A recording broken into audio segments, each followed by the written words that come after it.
segitu kokohnya, segitu seriusnya, tapi untuk akhirat kita nggak pernah mikir gitu. Bahkan Iya, berdoa pun coba, berdoa iya, pun tiap hari mintanya duit lagi, rezeki lagi. Akhirat kita nggak pernah sebut gitu loh. Iya kan? iya. Itu semua yang Iya. disebutin Habib itu yang Sirtu Cipoh pikirin gitu.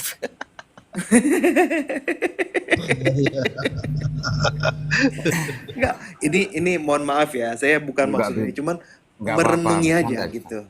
Saya Siap. sama Aman. karena kita sama-sama. Saya lagi Biar kebetulan nih sama berpikirnya gitu. Kan biar nggak manusia pada tegang, begitulah Bib. gitu. Iya betul betul. Enggak, karena kita nih kalau kalau ini waktunya lah, waktu jam-jam segini nih, waktu jam segini ini mendekati subuh ini waktu otak nih lagi seger-segernya memikirkan nasib dia, apa yang dia tentang kehidupan. Nah, kalau sebelum nih habis subuh sampai jam 12 malam itu biasanya kita kan sibuk dengan kehidupan ini, mencari upah, mencari rezeki, mencari ini, mengurusi kehidupan. Tapi di atas jam 12 kita udah mulai mikirin akhirat. Harusnya begitu ya. Tapi kebanyakan kan tidur, kalau nggak main game, kalau nggak nonton sinetron, kalau nggak saya bahkan waktu makanya kan waktu-waktu sahar kita bilangnya kalau ini kan disuruh banyak istighfar di waktu sahar itu maksudnya ya sebelum subuh di atas jam 12 sebelum subuh, nah itu waktunya kita bangun malam, waktunya kita banyak istighfar, waktunya kita merenungi apa ya, jadi berzikir itu kalau kalau saya sering bilang orang kan, saya kayaknya pernah cerita sama Bang Sirtu kayaknya di sini ya. Orang mualaf nih baru masuk Islam, dia penasaran kan dengar kamu harus sering zikir, harus sering ingat Allah, harus sering ini, terus tiba-tiba didatangin gurunya, dia bilang, Pak Ustadz saya mau belajar gimana caranya zikir atau ini, disuruh diajarin baca Subhanallah 33, habis lepas tiap sholat tuh baca Subhanallah 33 kali, Alhamdulillah 33 kali, Allahu Akbar 33 kali, dan tutup dengan Allahu Akbar kabira, Alhamdulillah katsira, Subhanallah bukratan wasila, maka hidup kamu dianggap penuh dengan dikir gitu. Terus kalau saya mau istighfar atau mau mau apa namanya mau istighfar gimana Ustadz, disuruh apa baca istighfar sebisa mungkin sepanjang hari. Terus tiba-tiba ditanya, Ustadz saya penasaran nih, mohon maaf saya mau nanya. Ini kalau saya berbuat salah kepada Ustadz nih, apa yang saya harus lakukan? Kamu harus minta maaf lah, kata dia gitu. Ya udah, kalau sama Allah aja kita kan ucapin astagfirullah, astagfirullah, astagfirullah. Saya sama Ustadz cukup ya bilang minta maaf, minta maaf, minta maaf. Gak bisa begitu kata Ustadz. Gak bisa begitu. Kayaknya gini, Kamu Bib. harus sungguh-sungguh. Justru si ustadznya ini jadi berpikir, Mm-mm. benar juga ucapan dia ya. Jadi beristighfar atau berzikir itu gak bisa cuma mengucap-ngucap aja begitu aja. Itu cuma pintu. Iya, benar itu. Tapi sesungguhnya yang diincar itu mengingat Allah dalam diri kita, dalam hati kita. Akan-akan gini deh, ketika saya berbicara pasti masing-masing ini lagi memikirkan, si dokter nih sok tahu, pikiran dalam sadar kita nih di bawah dia ya, di bawah sadar kita tuh, di alam ya, di apa bahasanya tuh ya, di bawah kesadaran kita itulah yang sifatnya kita mengingat Allah tuh di situ. Jadi seperti halnya kan kalau bilang ingatlah Allah seperti halnya kalian mengingat leluhur kalian atau orang-orang terdekat kalian, orang tua kalian, itu perintahnya kan. Ingatlah Allah seperti halnya kalian mengingat leluhur atau lebih banyak daripada kalian mengingat leluhur kalian. Gimana kita mengingat orang-orang dulu? Misalkan saya sama kakek saya almarhum, atau mungkin yang orang tuanya sudah almarhum. Ketika dia makan sesuatu, ya Allah saya dulu ya, bapak saya beliin ini, sering beliin ini. Kita mengingat kenikmatan yang pernah diberikan atau kebaikan yang pernah diberikan sama orang tua kita, atau siapapun teman kita yang sudah nggak pernah ketemu, nggak ada, atau siapapun orang yang kita cintai tapi kita mengenangnya, itu kita mengingat dia kan. Nah begitulah kita mengingat Allah ketika kita bertasbih. Subhanallah itu apa sih? Maha suci dari apa? Kalau kita melihat sesuatu yang jelek, ada orang yang mengaku Tuhan tuh punya anak, kita bilang subhanallah. Tidak mungkin Tuhan punya anak. Tidak layak Tuhan punya anak. Jadi ketika kita bertasbih itu, kita mengingat hal-hal yang kita sucikan dari Allah. Ketika kita ucapkan alhamdulillah, kita mengingat nikmat-nikmat yang Allah sudah berikan. Sudah berikan saya bisa bernafas oksigen gratis, tidak butuh saya bayar token dulu buat Kalau di rumah hirup sakit udah oksigen bayar kan berapa, ya. Bit? Hah? Kalau di rumah sakit udah bayar berapa itu oksigen? Rumah sakit yang penting uang 10 hari masuk dapat tuh oksigen tuh. Ya Allah. Ngakunya lagi rumah sakit tuh ngakunya oksigen yang murni katanya. Alah, oksigen murni apa oksigen murni? Selangnya Oh iya, doang. Bit. Tangkinya aja Saya karatan. ingin nanya nih, Bit, nanya Tangkinya aja karatan. pendapat Habib tentang pandemi kemarin tuh gimana, Bit? Pandemi corona. Kalau ini menurut keyakinanku gini, Bit. Kalau aku pribadi sih aku yakin yang namanya corona itu enggak ada. Itu, Bit. Atau mungkin ada penjelasan lain dari Habib. Kalau dibilang nggak ada, ya mohon maaf ya Bang Sirtu, karena kan kita di lapangan saya justru menjadi tim orang yang menangani gitu kasus-kasus yang banyak itu. Itu virusnya ada, cuman propagandanya heboh-hebohnya cerita di balik itu cerita di balik Manajemennya itu Pak yang Dokter ya, manajemen pemasarannya, manajemen pemasarannya yang kuat. iya memang emang penyakit yang dibuat sama manusia atas izin Allah tentunya itu ujian juga. Saya bilang nggak ada sesuatu yang terjadi, bahkan daun pun turun jatuh dari pohon itu Allah paham, tahu kapan itu jatuh. Titik hujan yang akan turun, di mana turunnya, kapan turunnya itu Allah tahu.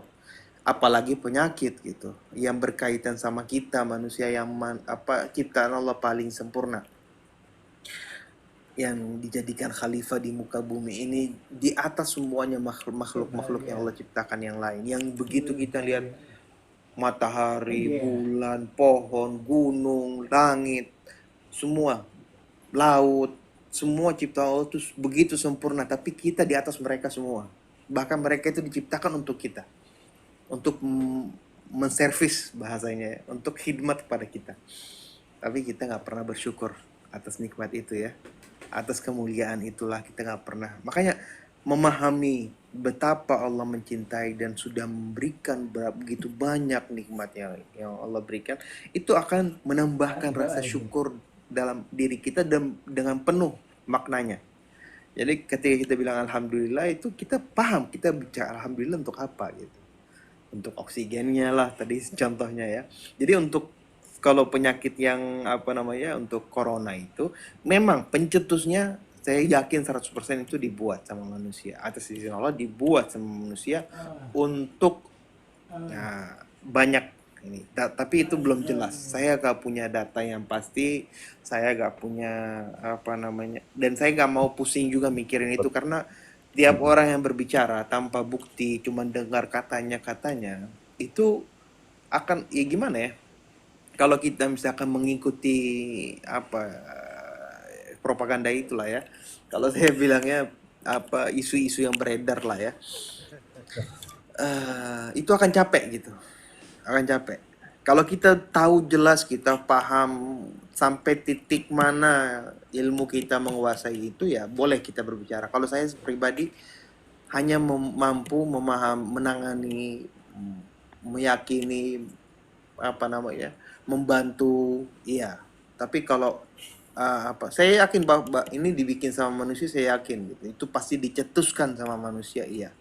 Dan sengaja mereka itu, saya yakin itu, karena gak mungkin gitu tiba-tiba ada yang tersebar dan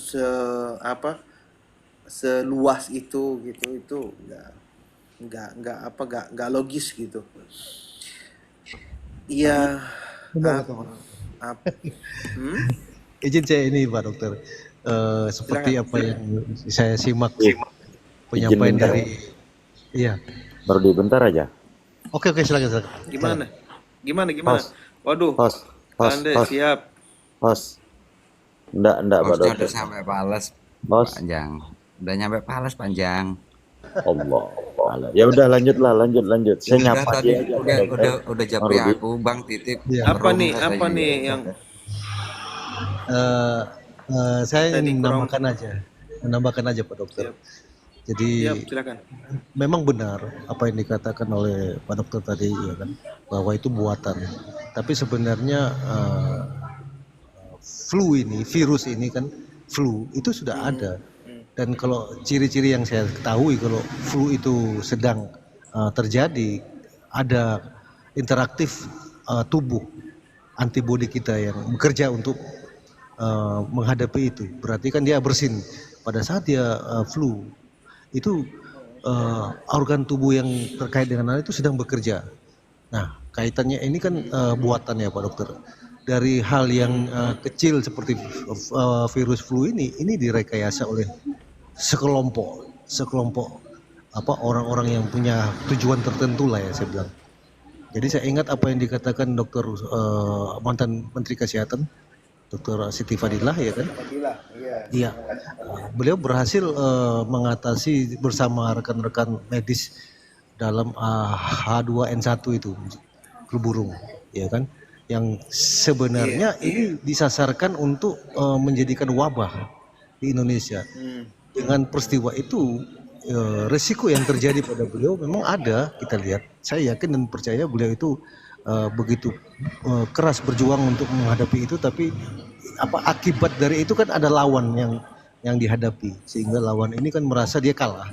Nah, pada saat yang kedua ini, ya tadi pertanyaan Mas Sirtu tentang COVID-19, sebenarnya tadi yang dikatakan dokter, virus itu ada, rekayasa itu ada yang dengan tujuan tadi, tetapi ya kan yang paling didramatisir sehingga ketakutan yang terjadi pada pasien, ya kan, selain ajal ya Pak Dokter, selain ajal yang menjadi penyakit yang menjadi penyebab utama, sehingga ya wallahu alam bisawab, kalau memang dia meninggal dunia akibat itu, ya kita juga tidak bisa melampaui kehendak Allah kan sebenarnya. Itu yang makanya saya tadi sampaikan bahwa antara sesuatu yang sudah diciptakan sama Allah terus ditanggulangi oleh tubuh, kemudian virus tadi direkayasa dengan tujuan tertentu, ya kan, kemudian mereka ini berupaya untuk bisa mendapatkan finance dari hal itu. Tidak hanya finance, ada tujuan yang lebih parah sebenarnya, yang tujuannya jangka panjang. Nah, akhirnya di manajemen direkayasa supaya ini hal yang perlu diwaspadai betul sebenarnya. Tapi alhamdulillah Pak Dokter, saya sejak awal itu saya tidak mau tubuh saya ini dimasuki tetesan cairan antivirus itu, karena saya yakin insya Allah, saya bilang ini apa yang ada pada tubuh saya, utamanya ya Allah sudah berikan. Kalaupun memang ada gejala yang terjadi, ya kita tahu itu dari awal virus itu dan direkayasa. Tinggal kita bagaimana menjaga tubuh kita, yakin pada Allah, ya kan, dan berdoa. Kira-kira itu begitu Pak Dokter. Ya, apa yang disampaikan Pak Rudi sama apa yang aku lakukan kemarin sih, bener. Aku pun nggak mau divaksin, Beb. Gitu, Beb, bukan. Iya, gak apa-apa lah. Divaksin atau enggak ya tergantung keyakinan, silakan. Gak ada paksaan lah. Yang penting beriman, itu udah cukup lah, beriman. Betul. Kalau udah kondisi kritis atau kita nih misalkan, mohon maaf ya, saya tidak bermaksud untuk mengurangi ini. Cuman kalau orang-orang yang di bidang medis sudah menentukan bahwa ini harus 70%, ini itu tujuannya baik. Mereka yang di lapangan, saya yakin mereka gak ada sangkut pautan dengan ini ya. Insya Allah mudah-mudahan ya. Kecuali kalau yang orang-orang yang kerjasama dengan farmasi dan obat ya mereka menjual obat, menjual vaksin, menjual ini ya. Tapi yang gratis itulah ya yang dikasih pemerintah, Ya silakan aja, apalagi orang-orang yang rentan, yang usia lanjut, yang ini, yang banyak komplikasi. Jangan kita menghalangi orang-orang yang lagi bekerja di bidang medis. Kita gak yakin nggak apa-apa. Saya nggak pernah maksa, tapi jangan sampai kita menjadi penyebab orang sampai mati atau meninggal atau apa. Karena Ya, Bib. keyakinan kita yang belum tentu benar kadang-kadang ya. Kita boleh kita punya keyakinan, jangan sampai kita menyampaikan keyakinan kita yang belum tentu. Kita harus pelajari kalau kita meyakini sesuatu dengan 100%, kita harus sampai ujung gitu. Paham sampai ujung. Tapi kalau masih menduga-duga, jangan. Cukup diri kita aja yang mengamalkan. Tapi kalau sudah yakin 100%, kita mengamalkan. Karena saya nggak bisa 100% menyalahkan yang nggak mau vaksin. Kalau dia sehat, dia nggak perlu lah. Tapi kalau dia ada komplikasi, ada ini, ya dia perlu penanganan. Masa saya jadi orang medis, dokter, begitu pasien saya nggak mau dok dikasih obat antibiotik, saya nggak percaya sama antibiotik, saya nggak yakin. Lah terus gimana saya mau ngobatin gitu? Ya, jadi itulah maknanya gini, ketika membutuhkan itu sebab, yakinilah bahwa itu sebab. Apapun yang terjadi, propaganda atau rekayasa yang ada di belakang itu, kalau Allah tidak menghendaki kita kena virus itu, bahkan saya kerja di pusatnya, saya menangani orang-orang yang kritis. Alhamdulillah, karena kita berserah, bukan karena saya jago atau saya sehat atau enggak, tapi karena kita pasrah, kita benar-benar masuk ke dunia itu, dunia medis, kita yakin bahwa Allah akan jaga. Kalaupun Allah kasih penyakit itu untuk ujian. Jadi Siap, kita Bib. masuk aja udah. Orang-orang kalau masuk di medan perang, dia tahu bakal kalau dia kena tombak Tembak atau orang kena itu. panah dia bakal mati kan. Tapi dia kalau orang kalau berjuang di jalan Allah, dia nggak takut mati lagi, udah gak mikirin kematian. Justru dia seneng kalau dia mati ya kan. Tapi kalau orang yang berjuang atau perang karena dunia, dia mikir 100 kali, dia gak mau mati kan.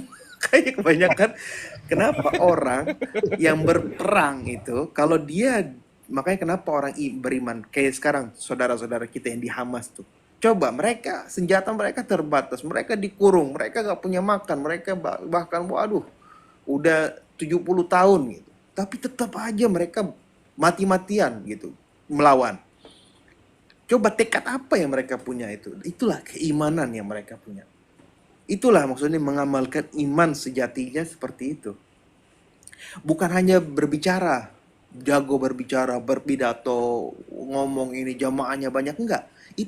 Ujian yang datang ke mereka itu benar-benar ujian yang paling berat untuk masa sekarang ya. Benar. Dan itulah kalau mereka mudah-mudahan, kita nih sekarang harus akuin jumlah kita banyak karena kita sekarang begitulah merekrut orang aja, ayo masuk Islam, Islam paling baik, tapi kita sendiri tuh gak mengamalkan apa yang Islam perintahkan gitu, apa yang Allah perintahkan dalam Al-Quran, dalam ajaran, kita nggak mengamalkan. Udah bangga aja sama agama kita, padahal kita nih belum 100% mengamalkan, belum, jangan 100, 10% aja gak ada gitu. Kita cuman syiar-syiar aja yang kita pamerin kan, kebanyakan gitu. Kalau kalau benar kita udah Islam yang sejati, gak yakin kok gak. Pencuri pun kita gak perlu takut untuk apa ada pencuri atau apa. Justru yang jadi pencuri orang Islam, yang jadi korupsi orang Islam, yang jadi di apa namanya di mana-mana gitu. Yang rumah sakit dokter yang malah praktek orang Islam juga, hakim yang bisa disogok, presiden semuanya ngakunya Islam gitu. Tapi Islam lepas tangan gitu dari mereka. Iya, Beb. Gini, Beb. Tadi kan pertanyaan kan ya tanpa rasa mengurangi rasa hormatku pada tim medis gitu, Beb. Makanya aku nanya gitu, Beb. Gak Kan apa-apa, gak apa-apa. bermaksud untuk apa sih, Beb? Karena Saya juga. setahu kemarin kan gini, ada orang meninggal kecelakaan aja disuruh tanda tangan corona kan gitu kan. Ada orang meninggal karena asma aja suruh Oh, tanda tangan iya, corona. iya, Itu iya, Beb, iya, yang iya, jadi iya. permasalahan Enggak, selama itu. kalau di lapangan kita benar emang harus hati-hati juga. Karena emang itulah, itu saya juga gak tutup. Makanya saya bilang tadi, saya gak tutup kemungkinan ada oknum-oknum atau orang-orang Iya. tertentu. Kalau kita bicara oknum tuh seakan-akan apa namanya kita lepas tangan harusnya ya. Tapi saya bukan orang yang bisa bisa ambil keputusan gitu ya. Jadi saya juga orang lapangan. Ya, Kalau melihat kesalahan saya bisanya hanya mengingkari atau menasihati kalau dia mau dinasihati. Tapi kalau secara paksa saya melarang nggak bisa juga gitu. nggak bisa, iya. Saya berjuang sekarang gimana caranya saya menunjukkan aja gimana jadi dokter yang punya gelar dokter tapi latar belakangnya orang Islam yang menjalankan agama Islam yang benar. Dokter yang punya gelar punya agama Islam tuh harus beda sama dokter yang bukan Islam.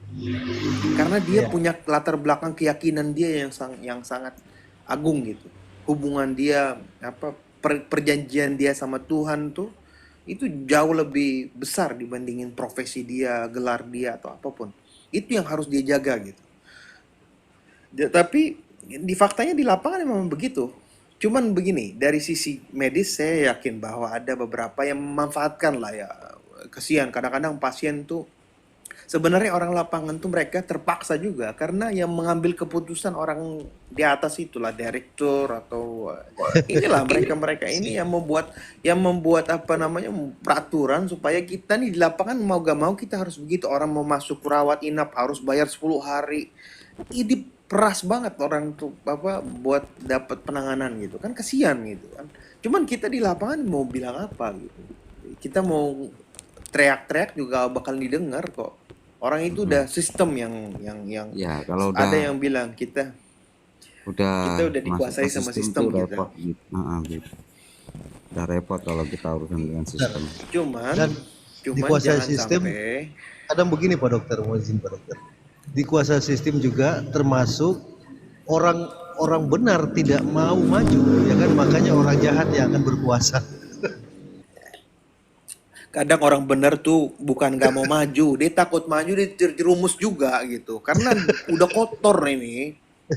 Kita masuk ke sana, kalau kita mau sok suci ditendang sama mereka juga. Iya, pasti disingkirkan, pasti Kayak disingkirkan. kayak mantan menteri kesehatan tuh Siti Fadila di Di-kick lengser kan. juga, digeser juga, di kick juga. Iya, Padahal itu orang top. Itu betul, menurut saya itu menteri kesehatan terbaik sepanjang masa. betul, betul. Itu aja nggak dipakai ya Bib. Karena Repot apa? dah. Ya. Itu yang terbaik aja nggak dipakai kan. Jangan terbaik, Iyalah, bukan nggak terbaik, dipakai. jasa dia, jasa beliau itu loh tidak dihargai sama sekali, malah dihukum. Iyalah orang-orang kayak dia, kayak presiden kita dulu tuh Habibie, itu orang-orang yang kalau saya lihat deh, saya nggak tahu persis ya, karena saya nggak hidup bersama mereka, tapi apa yang mereka tampakkan gitu dari keputusan yang mereka nggak haus kekuasaan, tapi mereka ingin melakukan kebaikan atau perbaikan gitu loh. Tapi ya elit global lah gak suka lah ya kan, banyak yang banyak Benar. yang terganggu dengan kehadiran mereka gitu. Bisa meriang mereka Pak Dokter, meriang dan Iyalah, meradang. makanya saya bilang percuma kita masukin anak-anak sekolah-sekolah bagus tinggi, tapi kalau dia hatinya sudah beku keras, udah jauh dari Allah, gak ingat Allah sama sekali. Setinggi apapun gelar yang dia punya, setinggi apapun sekolah dia, percuma lah. Karena dia akan menggunakan ilmu yang dia punya, kekuasaan yang dia punya untuk keuntungan dia, bukan keuntungan orang lain gitu. Dia perintah Allah aja dia peduli sama Tuhan yang menciptakan dia aja enggak, apalagi sesama manusia gitu kan. Parahnya lagi gini Bib. Kalau di era sekarang tuh paling tingkat bawah sampai ke atas Bib, yang model-model gitu. Dari tingkat Widih, desa sampai modal tingkat dengkul negara. masuk nih. Iya ya tuh Bang modal tadi dicari Habib dari tadi, Bang modal nggak mau naik. Kangen habis. Kalau Tega kan. kalau kita nih Bang Sirtu, kalau sama orang yang akan jadi orang ibu kota, kita harus deket-deket dari sekarang. Ya lah, makanya aku dari kemarin merepet Bib. Karena saya sekarang kan tinggalnya di mantan ibu kota kan. Mantan. Iya Pak Dokter. Ntar Kata lawan Bang Modal gitu. belum tentu pindah, belum jadi Beb, belum jadi. Saya bilang ya udahlah, itu mah harapan pupus lah dikasih ini. Udah mau pindah, udahlah. Mau pindah ke lain hati mah udahlah, gak usah dikasih harapan palsu lagi lah.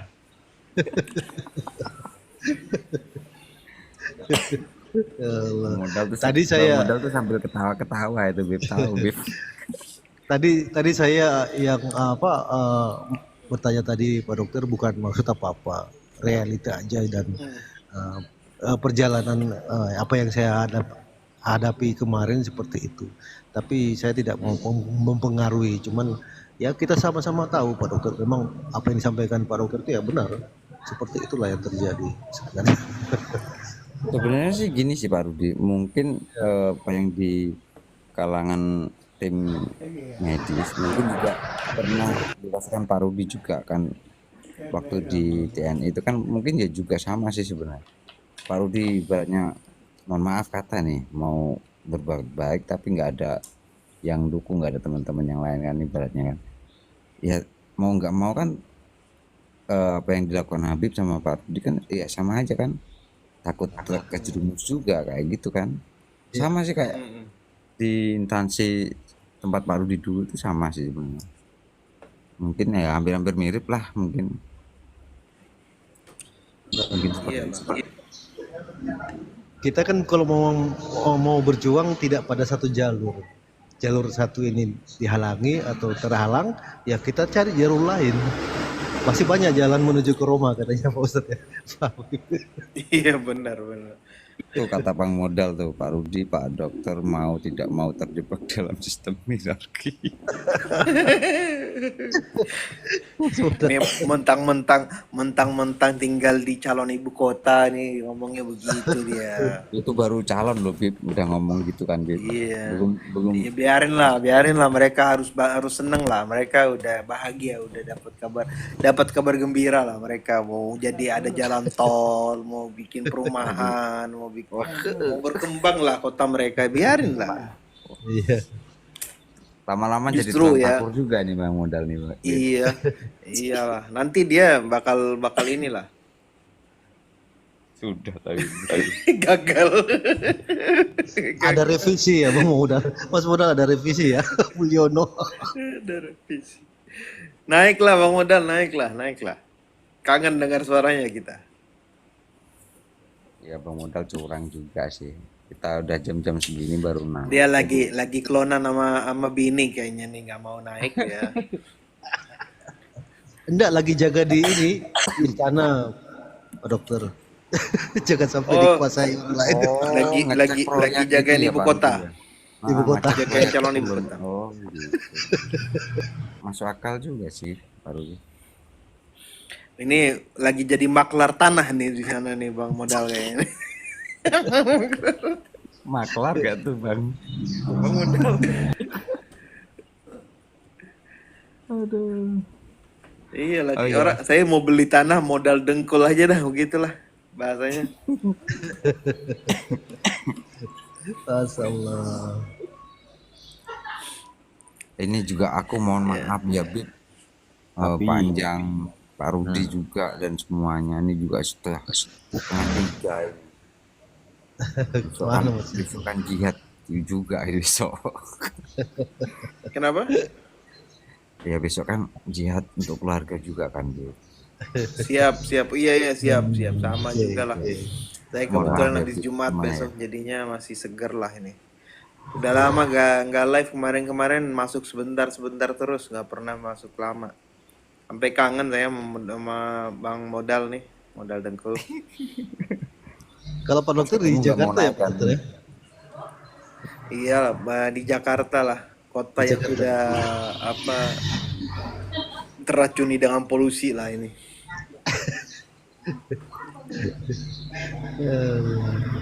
Baru di. Bang Sirtu di mana Bang Sirtu? Di mana Bang Sirtu? Ya Pak Jang.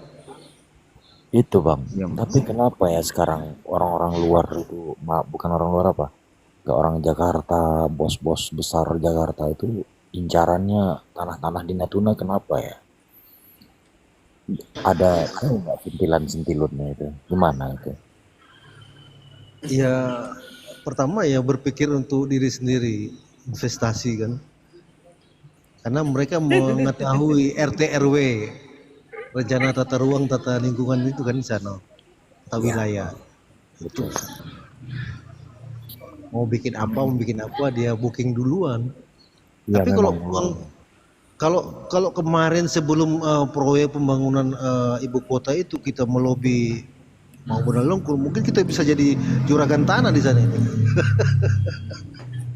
Iya Bang Rudi, Iya, apalagi orang Natuna ini jual isi 2000 itu 15 juta, Iya. 10 Malam minggu juta, aja 15 juta. ibu Aduh, kota ada jam diborong lah setengah sama 4 bos-bos. aku ini mandi.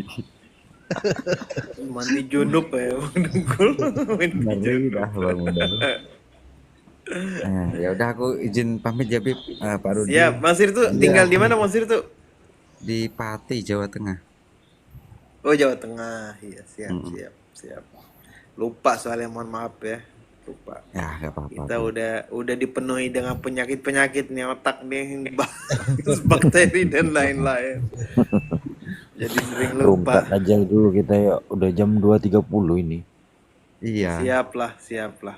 Ya mungkin bisa dilanjut Kita lanjut lain lagi. hari, lain waktu. Insya Allah, mudah-mudahan besok bisa Amin. bertemu lagi. Makasih ya Bib. Mudah-mudahan dikasih Panjang, kesehatan, sukses Pak Rudi. semuanya sama-sama. Amin. Saya juga terima kasih udah dikasih kesempatan bisa ngobrol bareng, bisa saling kenal, menjaga silaturahim. Ya semoganya. Dan doa semoga terbaik dunia untuk juga. semua, untuk kalian semua yang mudah-mudahan sukses satu-satu. Amin ya Allah. Semoga juga dikasih kesehatan. Ya, dan kita istiqomah. berteman baik dalam modal Dengkul, jadi kita bisa dapat posisi Nah, kita jadi ya calon itulah kota. Bib yang aku maksud. Ya udah, wassalamualaikum sering- buat semuanya ya. Waalaikumsalam. Harus sering-sering jaga silaturahim sama Bang Dengkul nih, biar inilah kita Pastilah, kalau udah bosen di Jakarta atau di wilayah masing-masing bisa dapat tanah lah paling tidak di sana. Saya mau ngajak dia bikin resort di Natuna, Pak Dokter. Wih, Masya Allah. Biar dia Tapi- tahu pemandangan Natuna. Aku mau tanya Panjang, tadi kan ada pertanyaan dari Mas Modal tadi di bawah. Ya. Natuna itu apa tuh? ada mengandung apa tanahnya? Oh, yang jelas Natuna itu selama saya berkelut di lingkungan, terus saya memang kasak kusuk, saya orang lapangan juga, administrasinya juga saya, jadi saya tahu di Natuna itu pasir kuarsa, terus ada beberapa tanah juga menjadi kecurigaan saya. Memang saya lagi mesen nih alatnya ini, alat detektor biji emas. Ada kecurigaan saya, ada satu tempat daerah dekat kampung saya, wilayah administrasi kelurahan saya juga, tapi nggak ada yang tahu. Saya coba deteksi karena ciri-cirinya itu sama betul yang di Kalimantan, di daerah mana itu yang penghasil emas itu, ada kayak sungai itu. Saya sedang mesen juga. Kalau mineral tambang oil ada kira-kira? Kayak gimana Pak Rudi? Selain emas ataupun pasir kuarsa, ada ndak gas dan minyak? Oh itu udah nggak asing lagi, itu pasti ada. Saya pernah ikut seminar 2000 berapa itu ya. Ada sumur Natuna ini 124 sumur yang baru ditemukan 2009 kalau nggak salah ya, 2009 atau 2008. 124 sumur yang masih muda. Memang luar biasa. Ini kan ada beberapa yang operasi ini. Cuman itu tadi, saya teringat dulu kita pernah bahas juga Bang Rudi terkait minyak di Natuna ini. Bor satu entah pipanya itu di bawah itu larinya kemana-mana itu. Iya. Pipa di bawah kita mana tahu. Mana bisa kita detek kedalaman berapa kan. Memang udah kacau lah. Penghasilan Natuna cuma 1 T lebih aja per tahun. Itu pun entah apa yang dibuat bupati ya. Kacau. Ya. Ngalor lagi sekarang. Tidak hanya Papua menjadikan sumber pemasukan besar dari sisi mineral tambang, tapi seluruh wilayah Indonesia itu, karena Ring of Fire itu salah satunya. Iya. Bang Rudi mungkin pernah tahu hasil kekayaan ikan Natuna ini per tahunnya berapa ratus T itu, tapi kemana duitnya itu? Nah itu dia Buat besar. beli apa pesawat pribadi itu kayak Bang. Aduh, Pak Dokter pernah nggak nyampe di Natuna? Belum. Mudah-mudahan. Ini kan makanya Datang masuk nanti, Komal ini kan bisa nanti keliling dunia kita. datang nanti. Kalau Pak Dokter, Insya Allah. Nanti kalau apa kita kan bentar lagi nih mau coba apa ambil apa namanya manajemen rumah sakit. Jadi udah mulai amin. harus dikurangin kerja di lapangan lah, udah cukup lah 15 tahun kita di lapangan nih apa Alhamdulillah, luar biasa. 15 tahun kita menghadapi ujian yang berat juga sih, menghadapi sistem ini luar biasa gitu.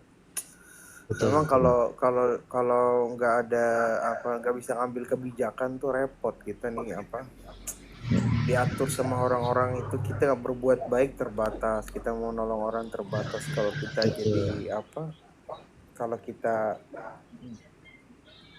nimbruk di sana masuk ke di bawah mereka juga tetap aja kita bakal jadi keset. Mereka yang dapat ikan besarnya, kita cuma dapat tulang.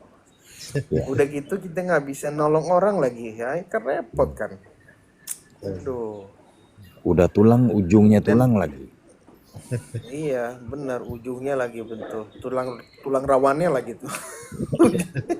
Menyakitkan Pak Dokter Iya kalau makanya, udah dapat ujung iya itu. benar makanya saya bilang sekarang nih kita bukan cuma di Indonesia, di seluruh dunia krisis pejabat apapun yang benar-benar inilah yang sejati gitu loh, yang cinta sama negaranya, cinta sama ini. Banyakan tuh yang naik jabatan untuk ini aja, untuk memperkaya diri sendiri gitu loh. Betul. Selain Untuk memperkaya punya sendiri, ya, Pak Dokter ya, ada pendapat ataupun seperti peribahasa. Kalau sesuatu itu tidak dipercayakan kepada ahlinya, tunggulah kehancurannya. Kecuali Pak sebenarnya Dokter ya, mereka kecuali pejabatnya Kim Jong Un. Iya, iya benar. Benar. Tapi sebenarnya mereka ahlinya, cuman aja mereka menggunakannya untuk kepentingan pribadi. Mereka sebenarnya mengerti ilmunya, mereka semuanya. Makanya mereka bisa menaik ke situ, mereka bisa mengatur. Tapi masalahnya keuntungan yang mereka raih itu untuk diri sendiri, bukan untuk halayak ramai gitu, untuk masyarakat, untuk ini. Dan mereka kalaupun ada yang baik naik, itu mereka akan disetir sama betul. orang-orang yang ada di lapangan.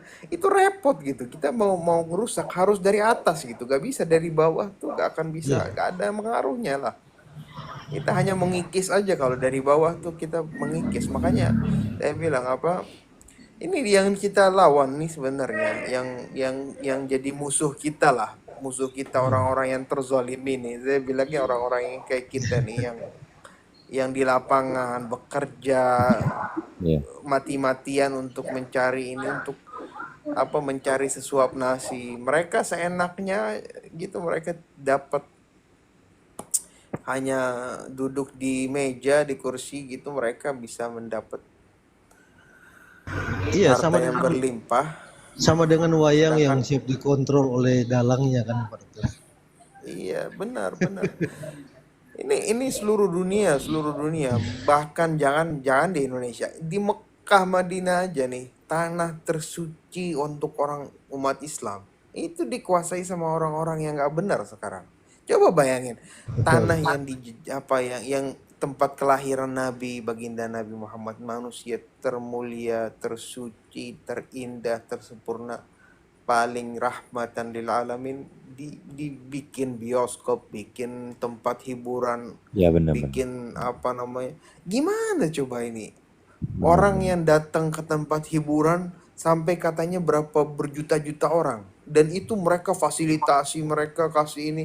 Orang yang berangkat haji yang nggak pakai visa, nggak pakai apa, mereka terlontar sampai banyak yang meninggal gitu, gak diurus gitu.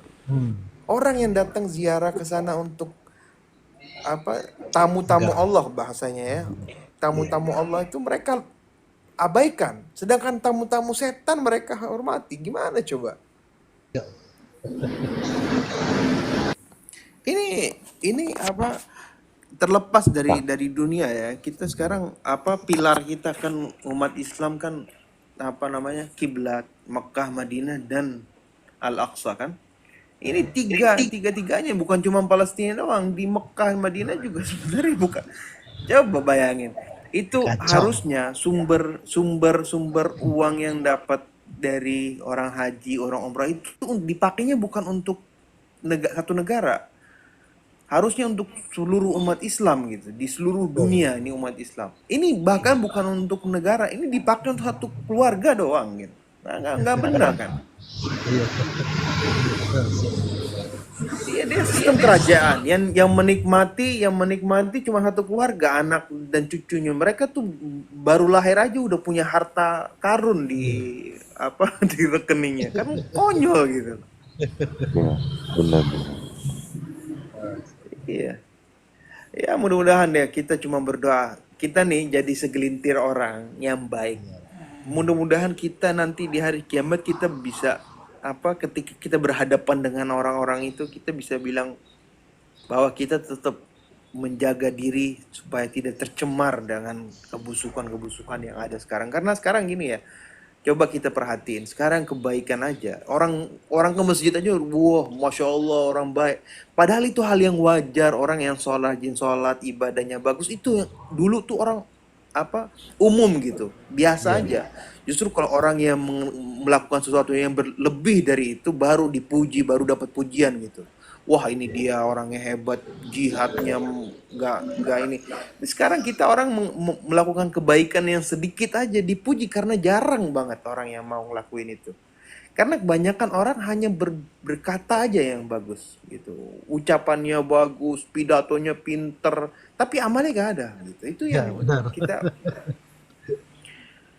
sayang gitu. Kita sekarang mungkin di sini alhamdulillah kita masih bisa kritik gitu. Mudah-mudahan nanti ke depan dari kritikan itu menimbulkan ide-ide, kita bisa punya kekuatan untuk membangun walaupun hal kecil gitu yang kita bisa kerjakan di masing-masing gitu. Dengan pola pikir yang benar,